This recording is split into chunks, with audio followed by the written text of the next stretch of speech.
Poverty line and measurement in India. Have you ever wondered why, despite numerous policies and rapid economic growth, a significant portion of India's population still lives in poverty? What does it really mean to be poor in a country that aspires to be a global superpower? These questions lead us to the concept of the poverty line and how it is measured in India, a crucial determinant of social policy and economic planning. The poverty line is a threshold used to identify individuals and households that lack sufficient income to meet basic needs such as food, shelter, clothing, and healthcare. In India, the poverty line has been a subject of much debate and evolution over the decades, reflecting the complexities and challenges of measuring poverty in a diverse and populous nation. Let's see the evolution of poverty measurement in India. First one is pre-independence and early post-independence efforts.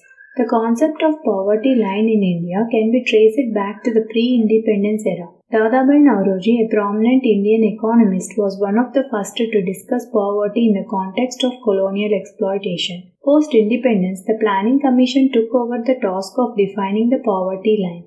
The initial focus was on calorie intake, assuming that income sufficient to purchase a certain amount of calories would suffice to meet all basic needs.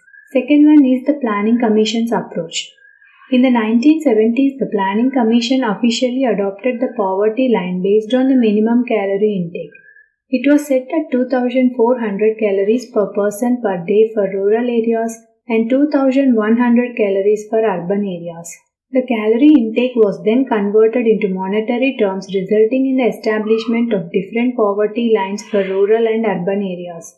Third one is the Tendulkar Committee 2009. In response to growing criticism that the existing poverty line underestimated the extent of poverty, the Tendulkar Committee was formed. The committee suggested shifting from a calorie-based approach to a broader measure that includes expenditures on health, education, and other essential services. Consequently, the poverty line was recalibrated, resulting in higher poverty estimates. The next one is the Rangarajan Committee 2014. Further refinements came with the Rangarajan Committee, which recommended a new poverty line that was more aligned with contemporary consumption patterns. This approach took into account changes in expenditure patterns and aimed to provide a more realistic picture of poverty. Despite these efforts, measuring poverty remains contentious.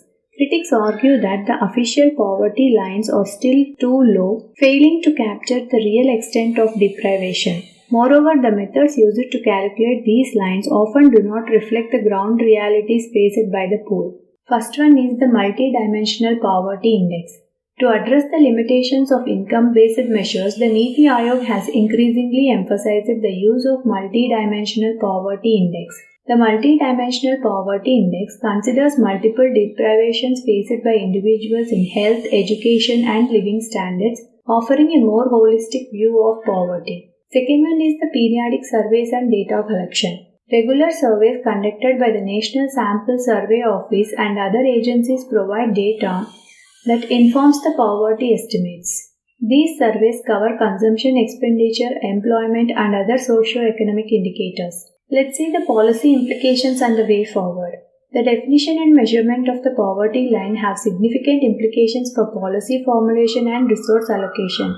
Accurate identification of the poor ensures that welfare schemes reach the intended beneficiaries. Under that, targeted welfare programs. Programs like the Mahatma Gandhi National Rural Employment Guarantee Act, Public Distribution System, and Pradhan Mantri Jan Dhan Yojana are designed to alleviate poverty by providing direct benefits to the poor. The efficacy of these programs hinges on accurate poverty identification. Second one is inclusive growth strategies. Policymakers emphasize inclusive growth, aiming to uplift marginalized sections of society through education, skill development, and healthcare. Continuous refinement of poverty measurement methodologies is crucial for these strategies to be effective. Next one is the technological integration. Leveraging technology for data collection and beneficiary identification can enhance the accuracy and efficiency of poverty alleviation programs. Initiatives like Aadhaar unique identification are steps in this direction, although they come with their own set of challenges and concerns. To conclude, measuring poverty in India is a complex task that goes beyond simple income thresholds. It requires a nuanced understanding of multiple factors affecting the well-being. As India continues to grow and develop, refining the poverty line and measurement methodologies will be crucial in ensuring that economic benefits reach those who need them the most. This ongoing process not only shapes the lives of millions but also defines the nation's commitment to eradicating poverty and achieving inclusive growth.